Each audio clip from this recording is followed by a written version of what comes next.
Get started.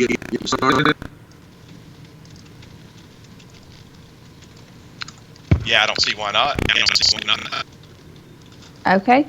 2031 is going to be Dewberry Estate. This was heard at the last Planning Commission meeting. The review letter was sent out to Mr. Hunter Smith. The condition was we tabled it at the last meeting, and so we just need the coordination with the fire inspector in regards to the fire hydrant replacement or an alternative.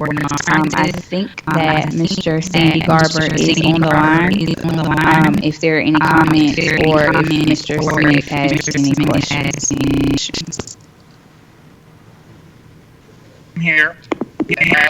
Just within the last 5 minutes, I sent Mr. Smith an email.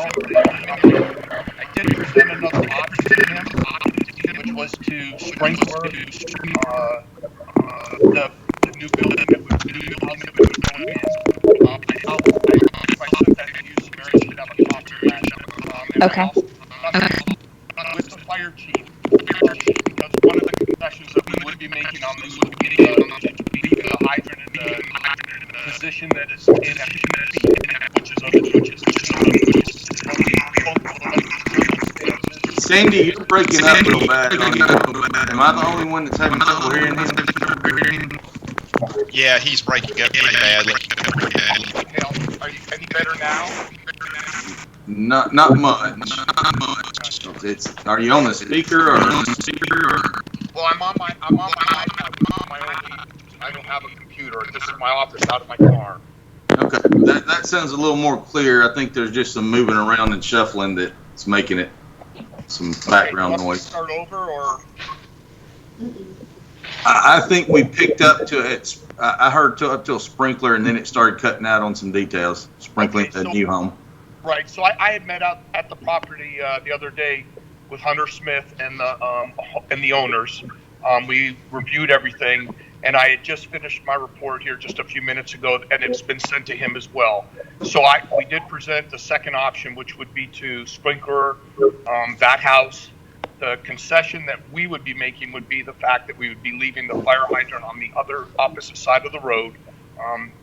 Before I made that decision, I discussed that with the fire chief, Chris Ellis, and we both felt under the circumstances of this situation that either one of those options would be viable. So there, at this point, he has a choice to sprinkler the house or relocate the fire hydrant. Okay. All right, Hunter. Has any? I know the owners on this one. This is Hunter Simmons speaking to Hunter Smith. There was some discussion about improving the road a little bit, the access road there for fire access. If they do that, has there been any conversation to kind of aligning the easement with the actual lane of travel? I haven't had any discussion about that. Oh, I think you cut out on us. You got me now? Yep. I haven't talked to anybody. I haven't had any discussion about that. Okay. All right. Just curious. Yeah, and Hunter Smith, just be aware, that the Planning Commission talked about that for several minutes. So just make your client aware they may make that a condition of approval. Okay. All right, Hunter, do you got any questions for us as a city? I don't think so. I'm just facilitating the process at this point. I don't know what they're going to do. Gotcha. Okay. All right. Anyone else?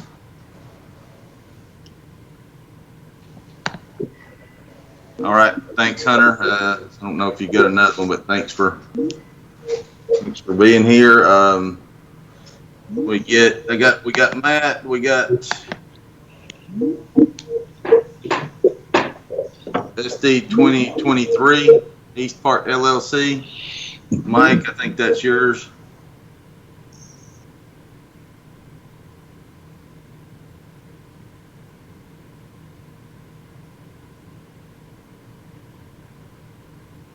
go. Mike, we don't have sound on you if you're trying to talk. You muted? Can you hear me now? Yeah. Got you. All right, let's try that again. So this is the Parkstone subdivision at East Park PUD. We've seen this a few times. Up on the screen is the proposed preliminary plat for it. We got Matt Sankey, I believe, is on the line with us here. I'm not sure if Tom has made it or not, but we've been discussing the green space percentages and meeting those requirements for the PUD as well as for the subdivision regulations itself. Some of the previous green space that was being credited was part of the cell phone tower and the easement that was located there. I believe Matt had sent over and draft a copy of a plan this morning, about an hour ago or so. Staff has not had time to really review that plan to see what all entailed. Looked like there's some walking trails and a couple plantings. Matt, if you're on, your mic's on. If you want to, I can pull this plan up if you want to comment on anything.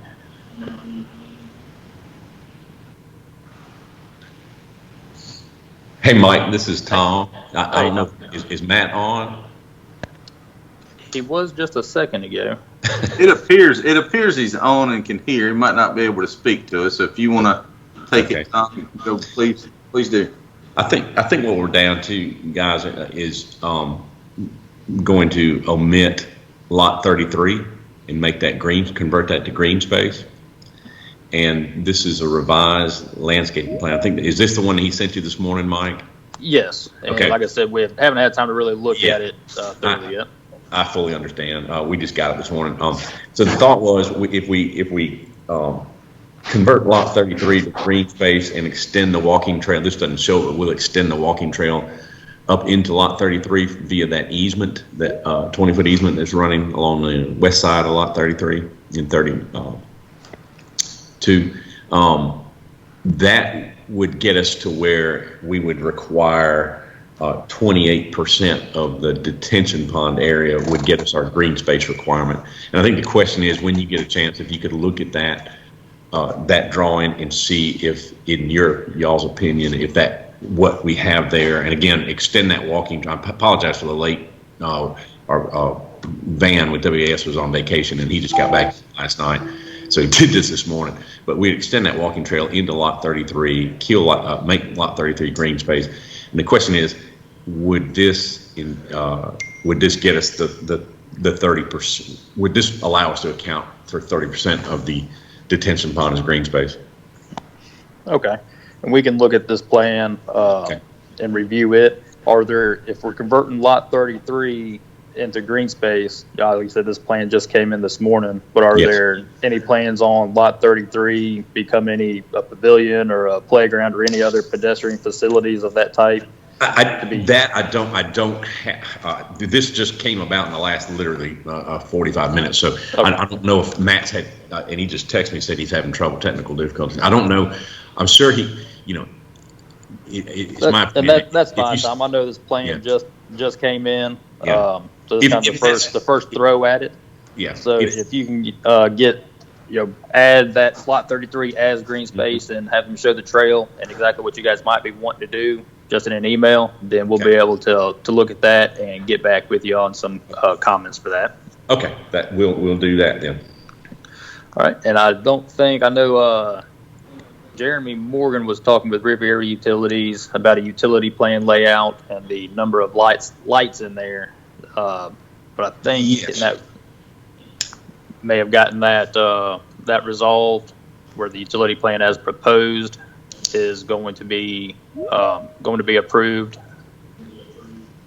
Okay. And again, I was on the periphery of this yesterday that Matt was going to discuss with Jeremy the lighting layout, and I don't know if you got anything revised yesterday or if it was the original. I did not.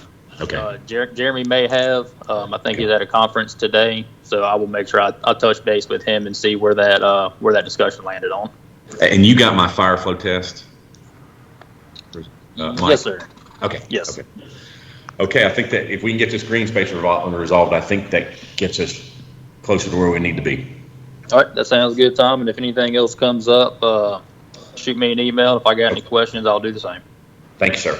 All right, thanks. And if nobody else has anything to add, we can move on to the next case.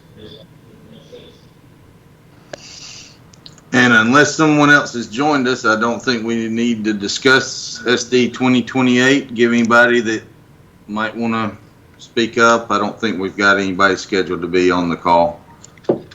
I do not think so either. Want to give a quick update where we're at, Mike? Yeah, this Park Place on Greeno, it's a multiple occupancy project, 35 units. It's also zoned a planned unit development. We're currently working with the applicant to satisfy the tree ordinance, working on the tree survey to locate and see which trees are heritage trees and will have to be protected and saved, and that could propose some possible adjustments to building layouts. But we're working with their landscape architect, and Larry Smith is the engineer of record for that. And we're working with Paul Merchant, city horticulturalist, on coming up with a solution for everybody on that project. And we'll see if they can have revisions turned in by the deadline of August 20th, or July 20th, excuse me, for the August meeting to hear that case. And if anybody else has anything else to add, we can talk about that. And if not, we'll move on to the next case. Okay, everyone, we'll give Mike just a minute to unshare his screen. And so we've got 20.33. This is final plat, Hilltop Subdivision. Developers Two Hands Development, and Jade is the engineer of record. So if y'all indulge me a minute, let me share screen. All right, everyone. So I've got my screen shared here, and I've got this is actually. I hope can everyone see what I've got? Yep. All right, very good. This is the entire set of plans. So Lee and Trey, we can scroll back and forth through the plans if we need to. A pretty routine final plat. This is not inside the city limits, so as we currently stand, all of the roadways and right-of-ways would be dedicated to the county, and then utilities would be the only thing dedicated to the city. We still have to go through the city's final plat process, and for Richard Johnson, even though it's dedicated to the county, all the test reports, everything of that nature was satisfactory in terms of Fairhope's subdivision regulations. And then most of the comments were pretty routine, but I'll turn it over to Trey and to Lee for any questions for staff. Thank you, Buford. Good morning. As Buford mentioned, most of these comments are pretty routine. A couple of items we will get updated. These signature blocks and some missing items from the site data table and the plat. One item on the sidewalks, we didn't include those in our initial estimate that we provided when we submitted this final plat package to the city for bonding, just because I thought it was under the counties, but in discussion with Buford, we need to include this, so we will working on revising this estimate for review and approval, and we'll be requesting provide performance lot sidewalks, and that will be constructed with by the home builder as the lots are developed. One item in this checklist that was provided that we would like to discuss would be the comment that has come up about providing a drive access and gravel driveway along the common lot line between lots 5 and 6 to sanitary sewer.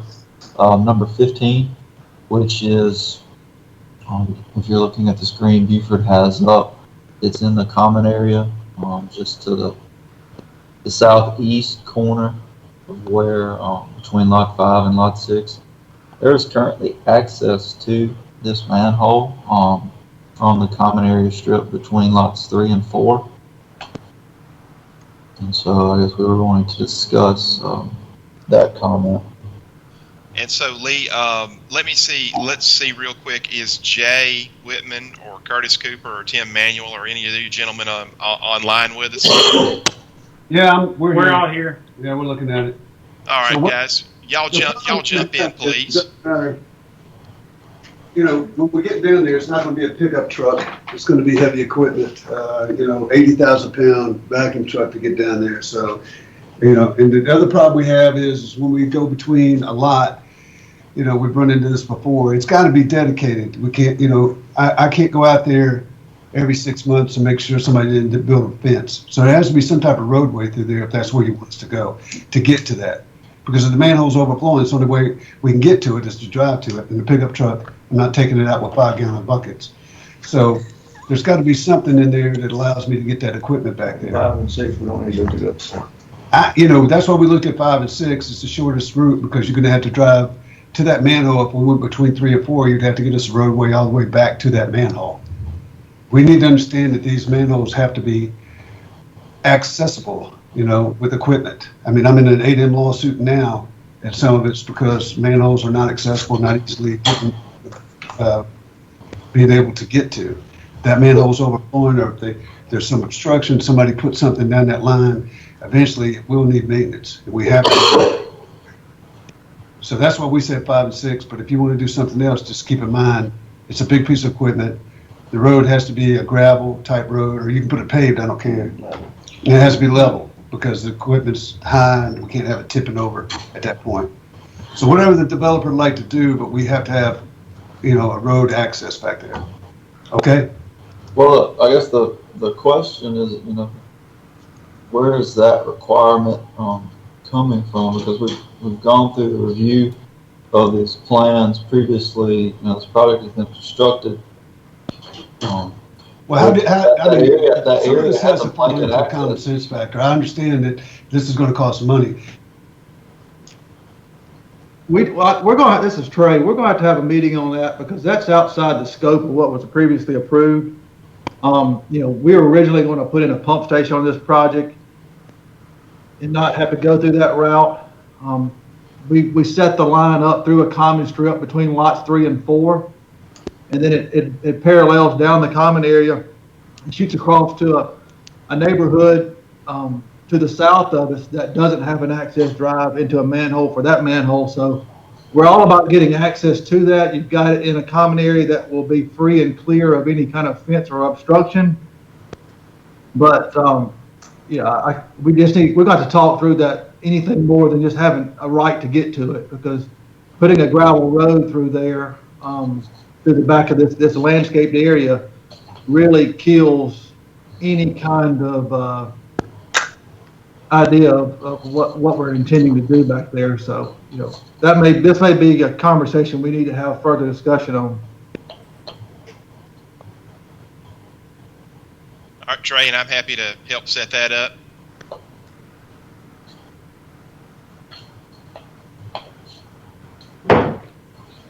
We'll schedule a separate meeting at a separate time for that.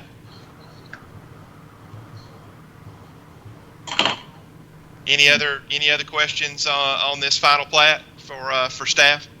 I do not. They are working through the contractor is working through the punch list that has been provided from you through the various city departments.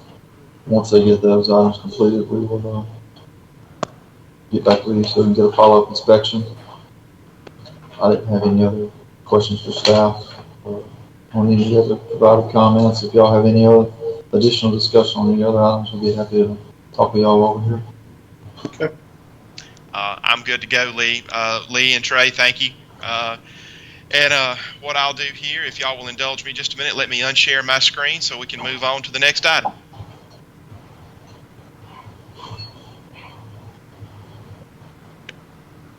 I guess. Hey, let me. I don't know if Jay made it back down there, Buford. We totally lost. We didn't hear anything that was said. Well, and Jay just walked in my office. He apologized. He lost connection, but basically we'll schedule a standalone meeting for that. Yes. Gotcha. All right, thank you, gentlemen. So we'll move on to the next case.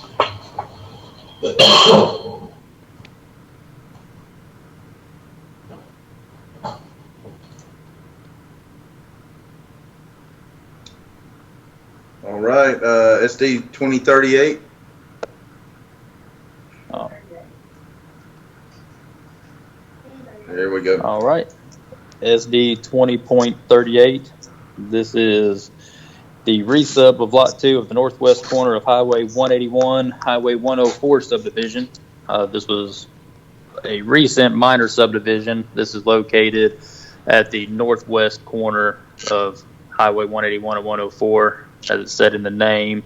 Frank Leatherwood is with us here today on behalf of the applicant.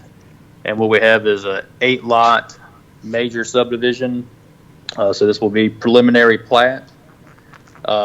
We also, kind of at the same time, have an MOP for the proposed Lot 1 of this 8-lot subdivision at the same time. So these two are kind of walking the same line at the same time. The subdivision itself will have to be approved before the multiple occupancy project can be approved.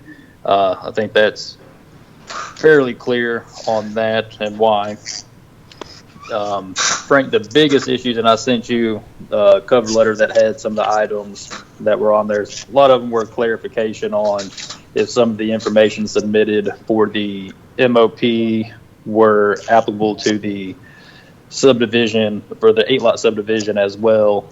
We kind of had the application, I think, for the MOP was first, and then after follow-up correspondence, needed the application for the subdivision as well.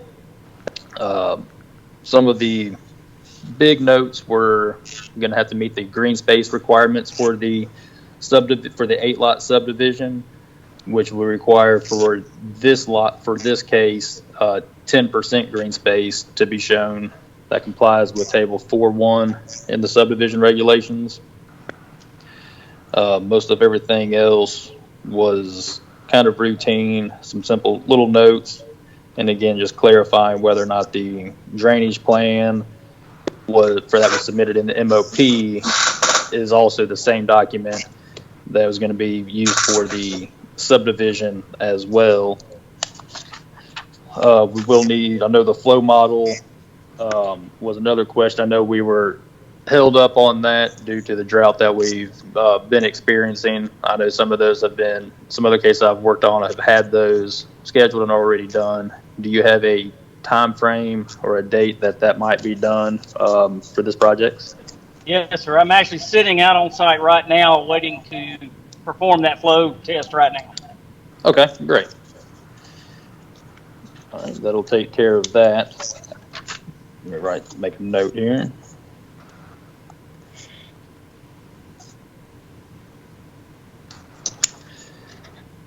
And let's see, the sidewalks for the 8-lot subdivision, those will need to be installed along 181 and 104.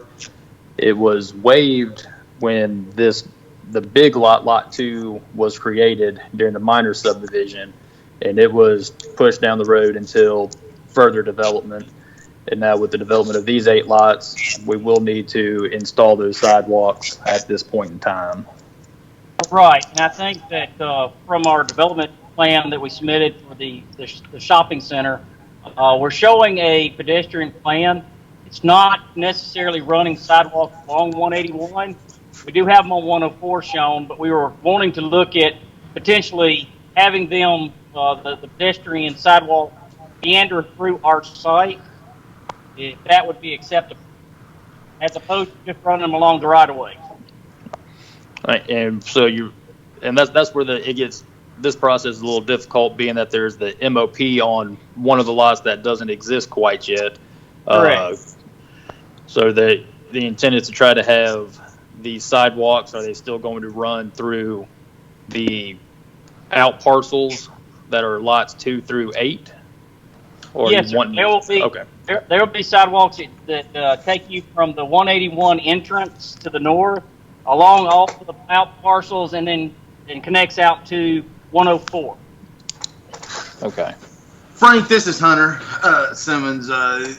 Is there I'm all for more sidewalks, so anything you can do meandering through the site's great, but is there any geographic reasons why those are, you can't make those at the road as There's well? no traffic that keeps us from putting them out on the right-of-way or near the right-of-way. Just thought that would be a better solution than having them walk along the road. Okay. Obviously, we'd love to have them come in and utilize the patrons of our development. Yeah. And I'm all for. I think you might be able to accomplish both. But we'll look at that. It is, as Mike said, it's kind of hard for us to get our head around two cases at the same time, and we're really a preliminary, final, and MOP. So we'll take a look and see. I like to make it difficult. Yeah. And Frank, this is Buford King, just jumping in here for a second, just to kind of underscore a question Mike asked early. Is the drainage plan that was included with the MOP case, is that the master drainage plan for the entire site? Yes, sir. Okay, very good. Okay. All right. And Richard Johnson, have you had a chance to look at the drainage plan? If not, we can show you that in the next case. Or are you muted, Richard?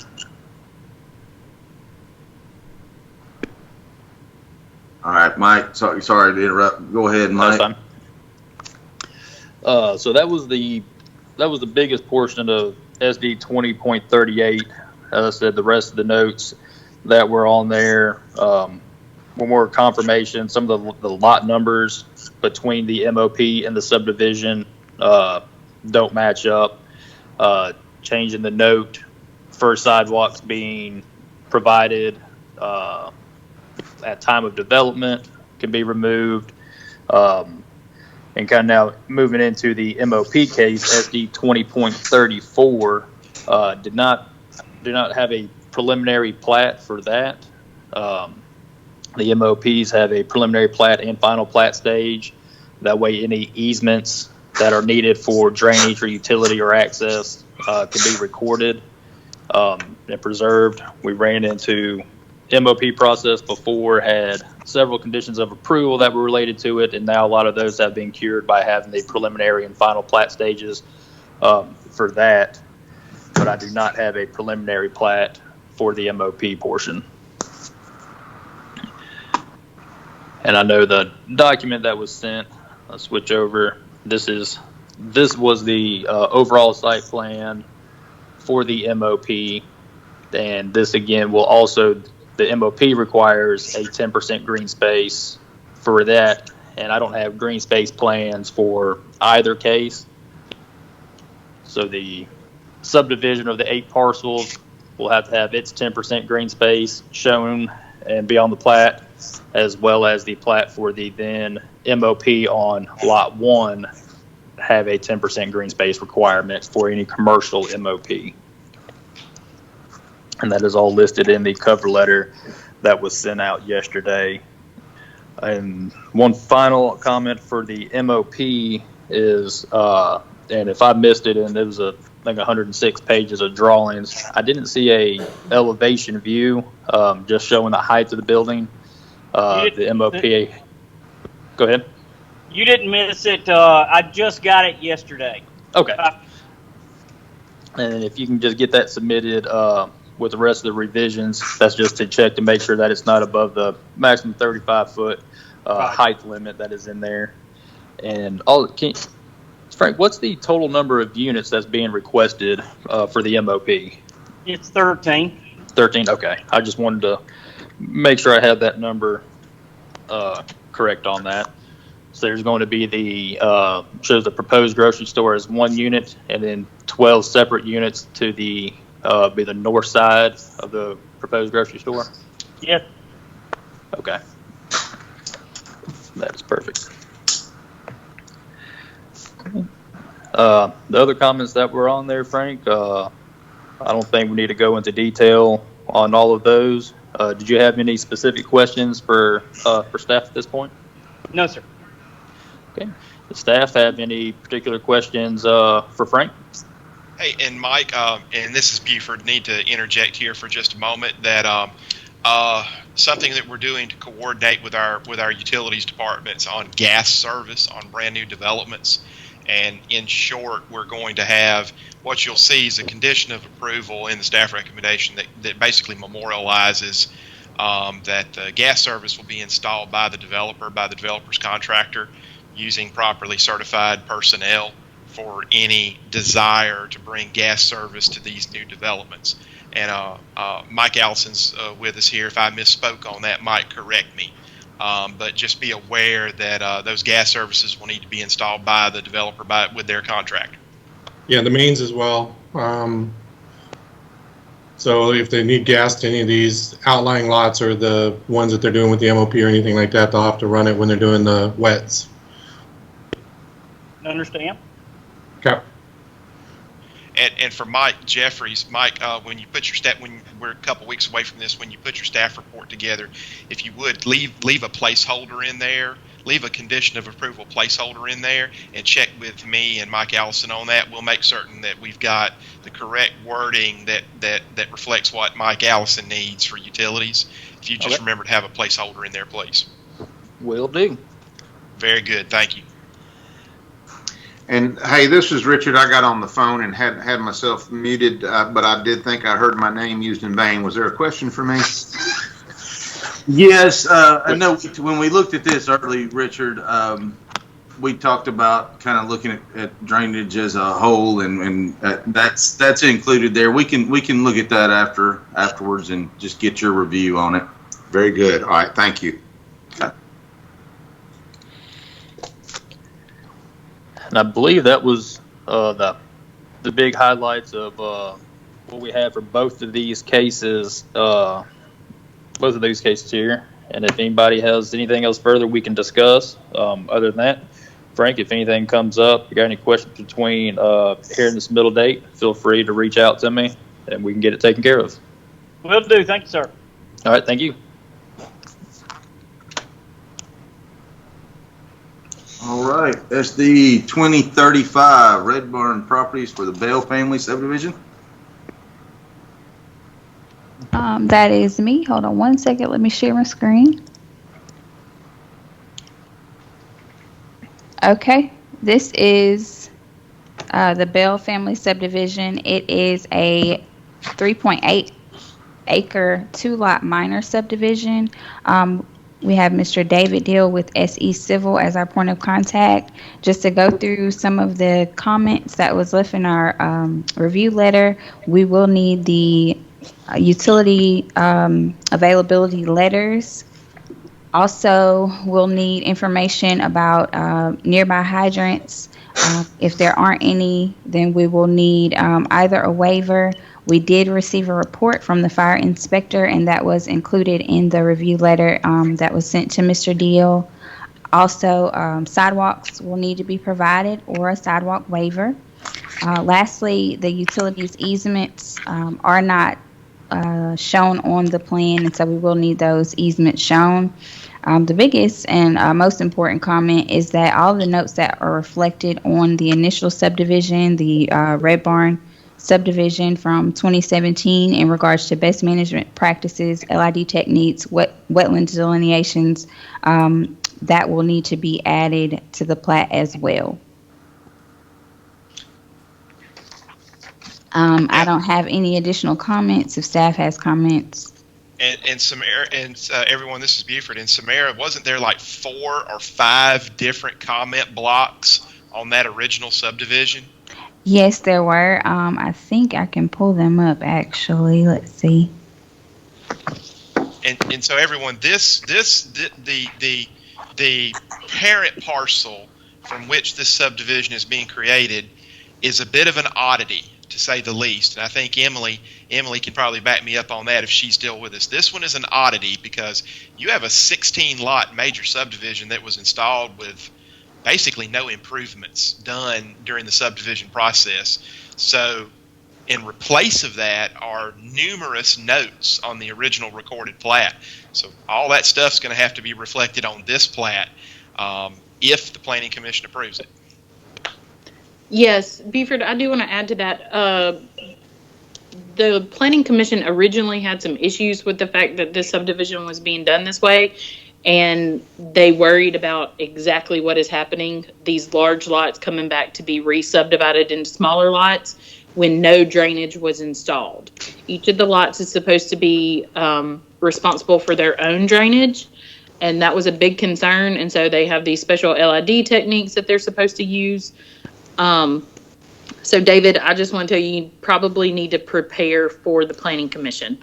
Also, Samara, has Eric given you any comments on this? He has not. Okay.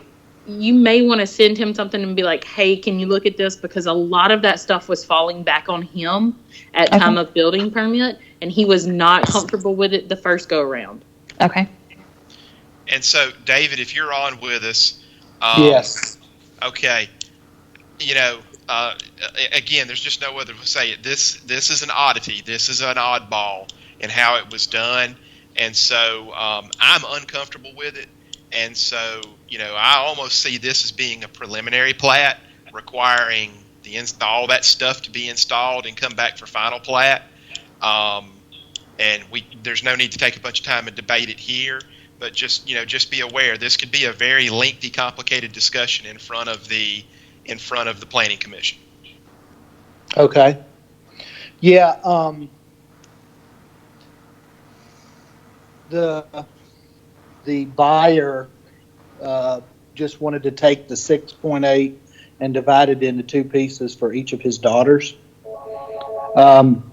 So yeah, he's not aware. He wasn't aware of all the conditions. As far as adding those notes to the plat, obviously that's not an issue. I have the copy of the original plat. And we'll just see what the Planning Commission does. If I can take just a second and go through the comments. The first comment, it says something about plan and profiles of all utilities. That's just copying and pasting, right? You don't right. Plan and profiles. Yes, the only thing that we need at this time is just those letters from the providers. I just copied the entire article. Okay. Hey, Samara, I'm sorry for jumping in here, but doesn't Sandy's recommendation show installing fire hydrants on the private property? I think it does, and that would require a plan and profile, albeit a simple one, but that would be a plan and profile. Okay. And is he still on the line? Sandy, are you still with us? Okay, and can you clarify your recommendation? Yeah, so without knowing where any of the hydrants are located presently at this time, I did require a hydrant to the entrance of each of those subdivisions, which, I clarified on my report to you in a diagram form, but it would be basically at the entrance of each one, not at the road, but at the new subdivision. So Sandy, in other words, these are flag lots. So the hydrant would be on private property. It would be basically at the end of the flag pole, right where the flag itself begins. That's 100% correct. All right, thank you. Okay, so we're talking about a 6-inch water line, a little over 600 feet, and a fire hydrant. That's correct. Without knowing exactly how the design lays out, it's a minimum of one hydrant, but probably two. Okay. All right. And I understand what you're saying. I do. That will probably be a deal killer because this guy, he's not a developer or anything. He just thought he could buy a lot and divide it in half for his girls, but I understand completely. All right. Well, assuming he does want to go through with that, flow model data. We did do that. I guess Larry did that in May of 2018. It was 20 psi at 1,090 GPM. Is that something that we need to do again? David, where is the hydrant that was flow tested? I guess is the question. Is the answer to the question Sandy will need to know. Okay. Well, I can't answer that right now, but I will find out.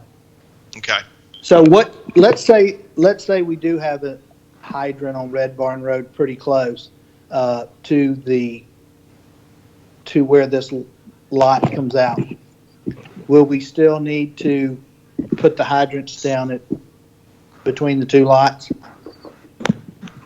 Buford, I'm still here. So the answer to your question would be, I was unable to locate a hydrant, so I'd be anxious to hear where the hydrant is located.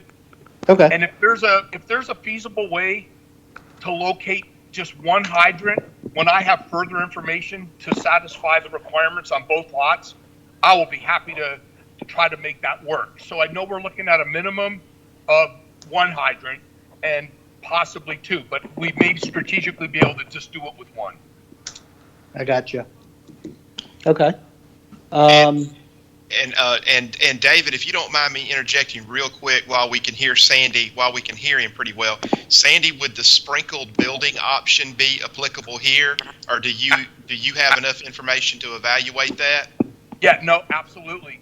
If we want to go residential sprinkler, I'd have no idea where your water source is or where they would access that, but that is definitely an option, and that would alleviate. I still need to know where the other hydrant is. Sure. In regards to distance, but that would alleviate some big expense right there for sure, and we could go with that. Okay, and we would just memorialize that on the plat that any construction on these lots would require to be sprinkled. Yes, sir, and that would be with a 13D system. Okay. All right, so I need to get you a lot of information, Sandy, so we are on the same page. Okay. Sidewalk waiver. I think I understand that a sidewalk waiver was granted on the first go round. Is that correct? I am not aware. I do have the file. I'll have to look back through the file, but because you are creating an additional lot, I think that you will have to request another waiver. Is that correct, Buford? To be safe and out of an abundance of caution, I would request that unless if they don't want to install it, I'd go ahead and request it. That way there's no doubt whatever the Planning Commission approves is properly recorded in this approval. Yep, okay. And then we've got the note about the easements. Not a problem. Mm-hmm. And then we can add all the notes from the original plat.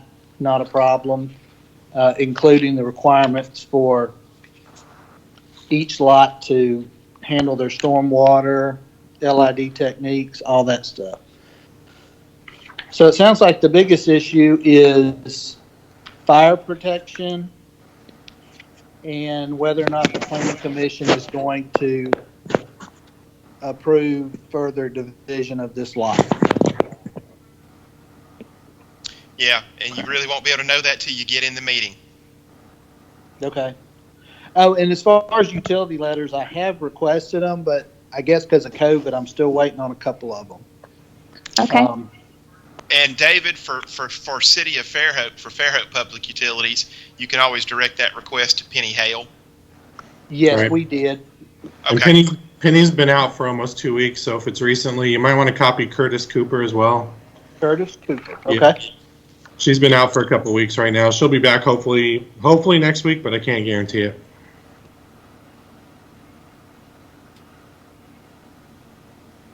Okay.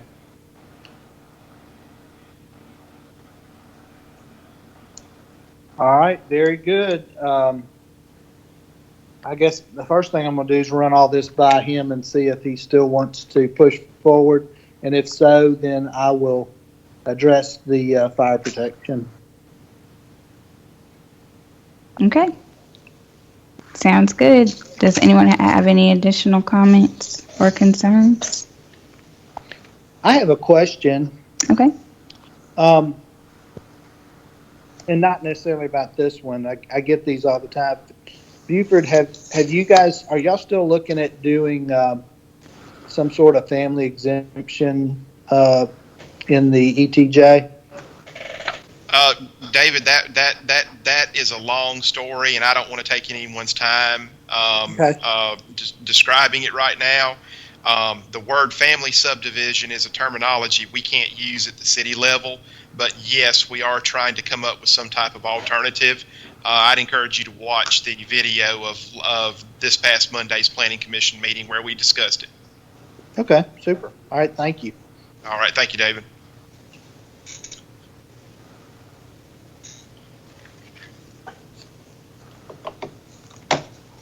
Okay. All right. If nobody else on that one, Jason, are you with us? For SD 2036, Sidewalks. That's me as well. Hold on one second. Have you heard from Jason Tickle? I haven't heard from him. Okay. This is actually an application for me. Okay. Okay. But the engineer is going to be Smith Clark and Associates, Mr. Hunter Smith. Again, this is SD 20.36 Shawasina subdivision. It is 3 acres and a 2-lot minor. Just to go through the comments in our review letter, the first one is the provision of the application checklist. We will also need the flow model data for the nearby hydrants. Sandy has provided a report in regards to what he would require for those hydrants. They will need to be shown on the plan. We will need sidewalks. If not, a sidewalk waiver will be required. Our utilities and access easements need to be shown. And lastly, just the building setbacks need to be shown on the plan as well. Mr. Hunter Smith, if you're with us and have any comments. I don't see anything that proposes a problem. We've got a flow model going from a hydrant that is existing, and I printed off the fire inspection report, but I can't actually read can't see the images. They're really small. Yes, they are. Sandy, can you speak to the fire inspection report for this application? Right, I was unable to hear what Hunter had said, but I'll clarify what I had put in my report, which was there was a hydrant, both of them located on the west side of the road, one near Windermere, one near, I believe the street was called Kieranlee. And when I drove back in the property and also Google mapped it, I would require a hydrant for the subdivision requirements. One hydrant would suffice with that development. Even though there's a hydrant right there, just to the north. Was that Hunter? Yes. Yeah. Yeah. So, and what so based on where I had the hydrants located, with the information I have right now at this time, that's what would be required. Now, if your house, if the location is in a place where I can make it with my distance requirements, I'm happy to go with the hydrants that we have located out on the road. Okay, well that's the problem. I can't see what you're saying as far as in the report. I can't tell what you're depicting, what's being depicted. The images are just too small for me to say where this is. But there is a fire hydrant located on our plat that is probably less than 100 feet from the actual lot. Now it's not a Fairhope fire hydrant. I think it's Dabney Utility, but I was having an engineer prepare a flow model test on that. I'm having trouble hearing Hunter, but if the way I perceived when I drove the property, the hydrants to the entrance are relatively close, but as you go deeper into the subdivision, which is where I believe it looked like we would have to add a hydrant. Okay, somewhere on the private property. Yes, sir. Is the house there existing? Oh, yes. Okay, and Cindy, is that requirement not for new structures? So we'd really only be looking at the lot that's empty, which will have to be 400 foot from that new structure? Yes, sir. Okay. Let's both of y'all kind of have a little bit of an imperfect connection, and I think it's making it hard. Let's touch base offline of this and hash this issue out. Okay. Okay. Is that okay, Hunter? Yeah. Can you not hear me? Yeah, I can hear you okay. And Sandy's, I think, is mobile on the phone, so I think we can resolve this one pretty quick. Just maybe get a better graphic for you to review, Hunter, and we can discuss the requirement. Okay. Did staff have any other comments?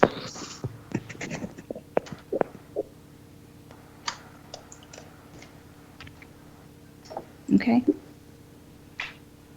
Okay.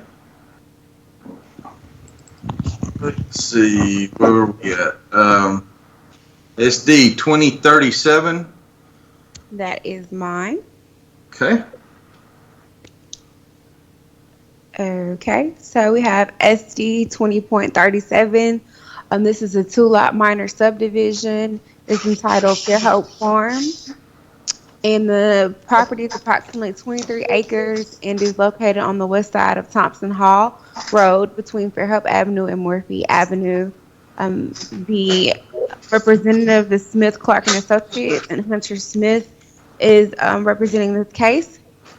We sent a cover letter to Mr. Smith yesterday, but just to go back over some of the items. Revised subdivision application to include the signature for Fairhope single tax.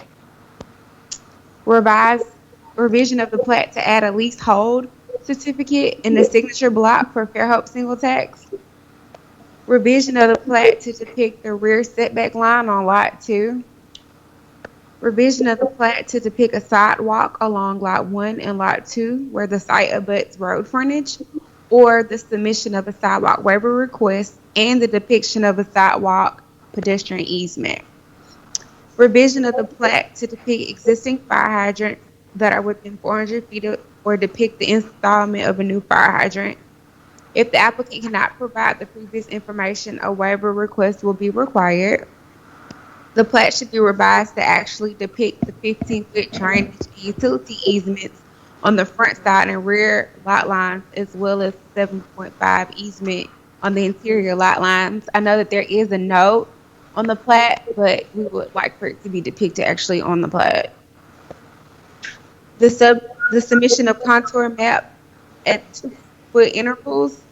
The submission of topography survey with an aerial photograph with plat overlay. Additional comments from staff from the wastewater department stated on this property can offer water and sewer. The sewer will be pressure sewer only. From zoning and code, there are hydric soils, wetlands indicated on the west side of this. BB is a hydric soil. Applicant will need a wetland buffer signage installed and wetland flagging prior to construction or land disturbance permitting. And then from the fire department, 2 hydrants will be needed. Hydrants will be needed to be added to protect existing residents. Further hydrants may be needed. And then Mr. Sandy also submitted a diagram that I emailed as well. But that was all that I have from staff. And if there's anyone here that wants to add anything, or if Mr. Hunter has any more questions, I'll be happy to answer those. Hey, and Carla, this is Buford. Just a quick question. Is this the property that was recently that was recently rezoned to R1? This property showing that it's still RA, but No, this is not Buford. You're thinking about another piece. Okay, all right. That's why I asked. That's why I asked him. This remains RA. Correct. Okay, very good. I've got a couple of questions. Now's the correct time.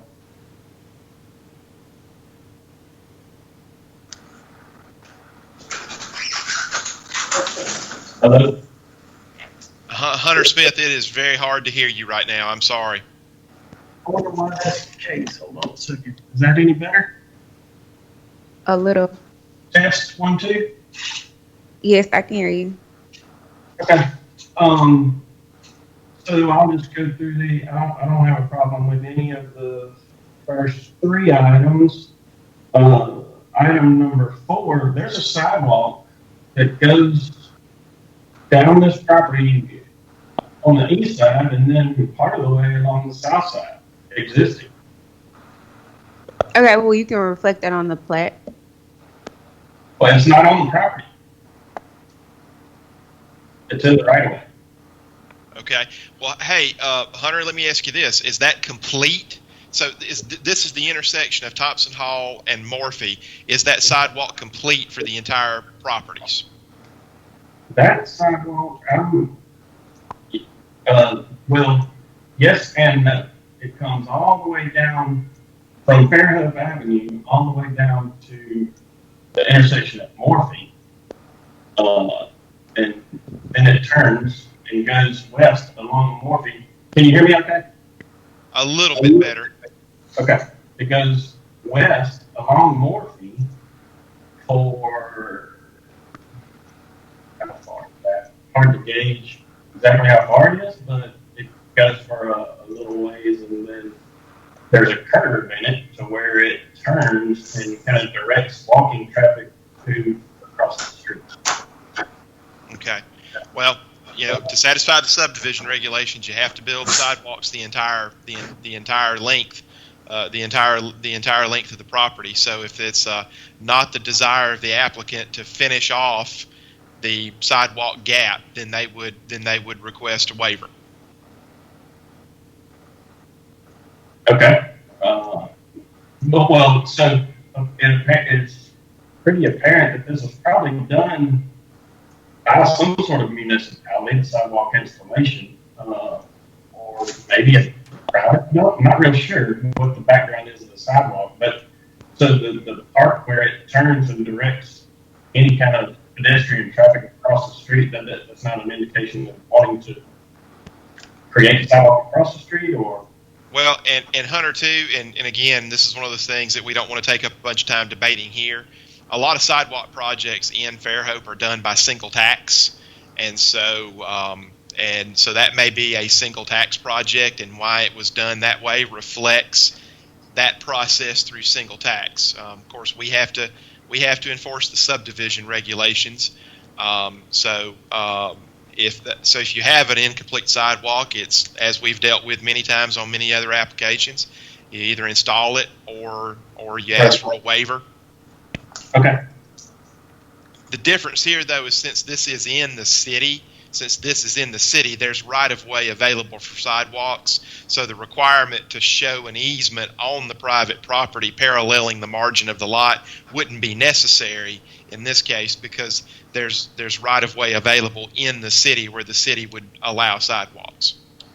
Okay, and actually, let me back up 1 minute just to kind of give everybody a background of what's happening here for this particular project. This is more than 20 acres in the city, and the residences for this property are in existence. Everything's already built. There's no plan for construction. There's no plan for improvement or changing this property in any manner. This is simply Mr. Enfinger is giving his daughter lot 2, where she already lives. I don't know if that changes anything as far as y'all are concerned, but I thought it would help everybody understand the circumstance.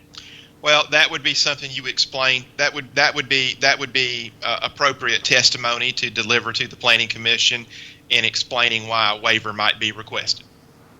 Okay. The next item is fire hydrant. There is an existing hydrant at the southeast corner of Thompson Hall and Morgan.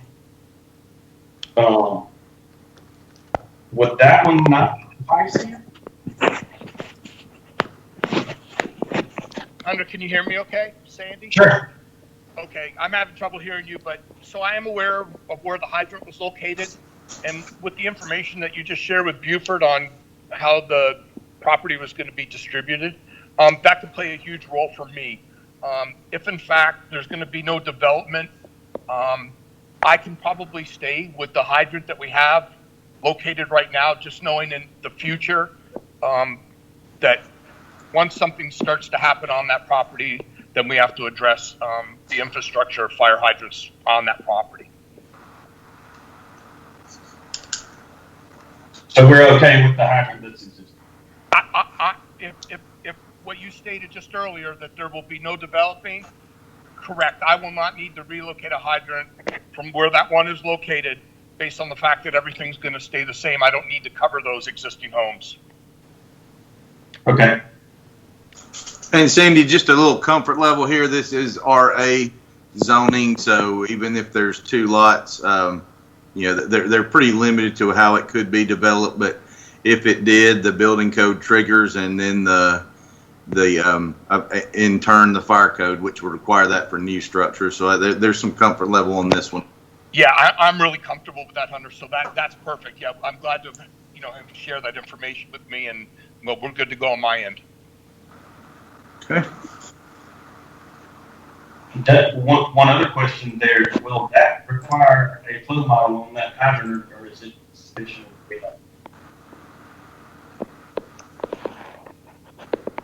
Hunter Smith, you were breaking up pretty badly there. I'm sorry. So as far as fire hydrant goes, we're good to go there, right? Correct. Okay. Hunter, were you asking if a flow model was needed? Yes. Is that the question? Sandy, yeah. it's yeah, flow no, model? I will not require that. Really, everything stays status quo. So I'm comfortable with the hydrant. I did not need an extra flow test provided. Like you said, if it kicks into some other development in the future, then we'll hit all that criteria.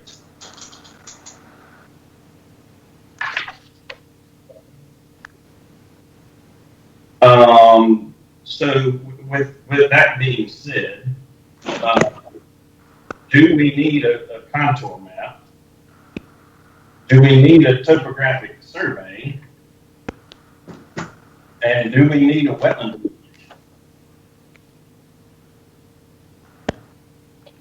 The representative from our code department specifically sent those conditions over when reviewing. I don't know if Kim or Christina is on the line right now. Yeah, I'm here, Carla. That comment is for if there was disturbance like placement of a new house or something, that would be a requirement before the land disturbance or building permit was issued. The delineation and then the wetland buffer sign placement. So if there's no houses being proposed, then that wouldn't trigger that. If there's no permitting, then that wouldn't be triggered on my end. So what they're doing a lot split, but they're not proposing any new construction. Is that correct? That's correct. Okay. So if they did propose construction, some kind of construction, all that would be triggered. But if there's no construction, then that would be null and void, would not be required.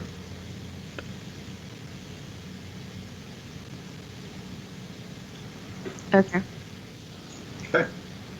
Okay, what about the contours and the topographic survey? So, Hunter Smith, all that stuff is required. That's stuff that we have to have for file purposes to satisfy the subdivision regulations. That's historical information that when we go back to those files, we know what was going on that property at the time of the application. So we do have to have all that. Okay.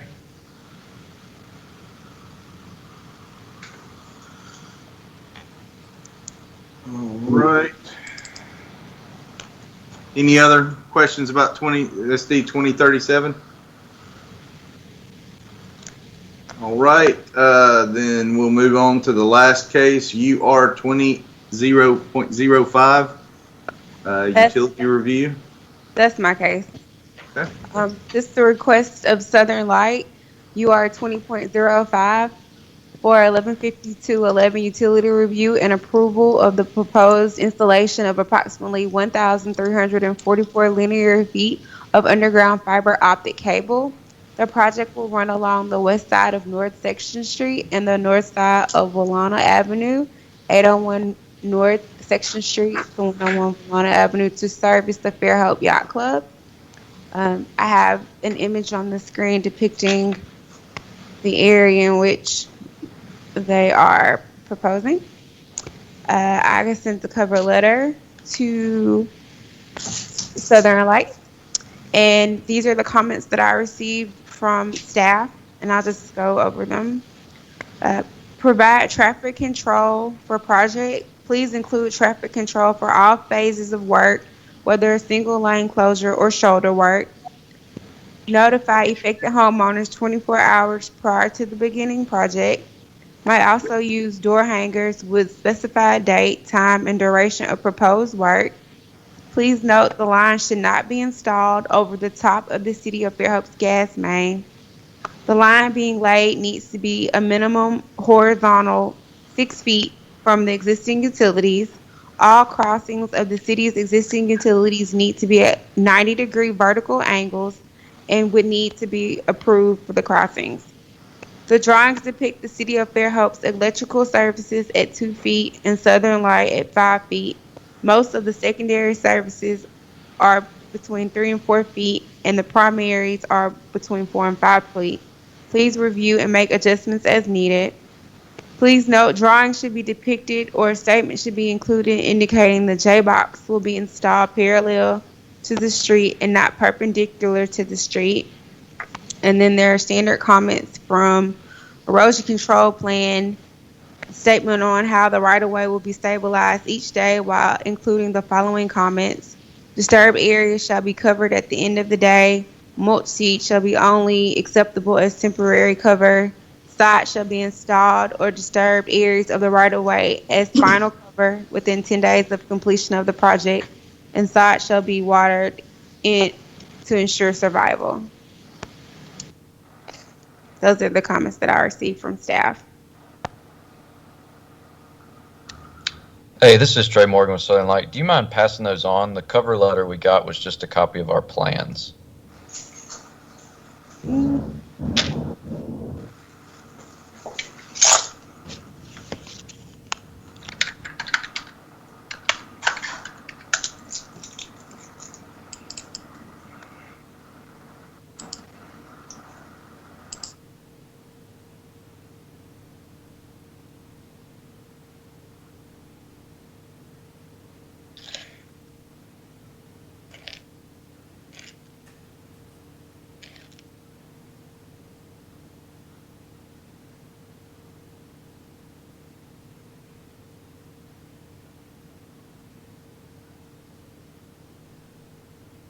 Hey, Carlo, unshare your screen for just a second and then pull that back up, please.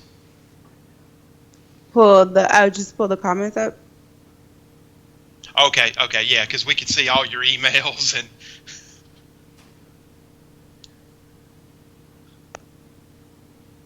I just sent the email back to the representative, Melanie. Yeah, that'll be good. She can forward those on to me.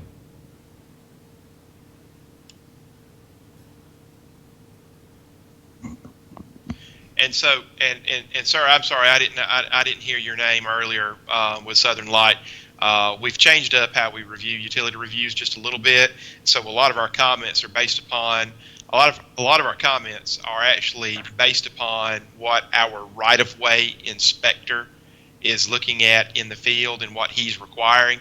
I don't know if you've met John Thomas yet, but you're welcome to reach out to him directly if you'd like. Yeah, we've already met about this project. Okay. That was going to be one of my next questions. Are we, for anything over 500 feet, now that John's been hired and, we've made connection with him, I mean, are we going to still be required to do the DRC meetings for anything over 500 feet, or could we just go through John now that he's kind of your rep for all the utilities? Can't really get into that right now, and don't want to take up anyone else's time. If we get an 115211 review, we have to take it before the Planning Commission is the short answer.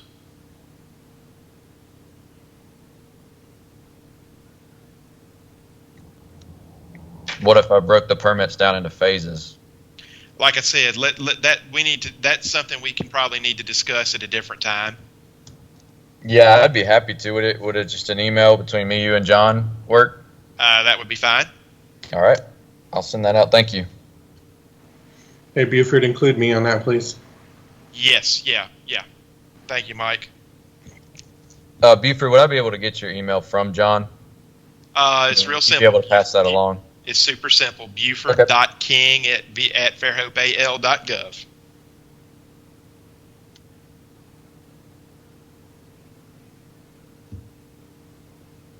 All right. Thank you, Buford. You're welcome.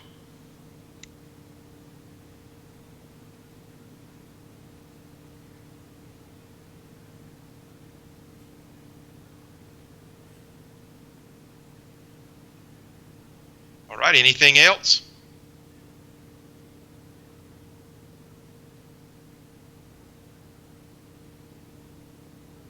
Well, that is the last item on our agenda. Hunter Simmons has already had to leave, so we don't have any other comments or questions from applicants or comments or questions from staff. We'll adjourn. Thank you, Buford. All right, we are adjourned. Thanks, everyone.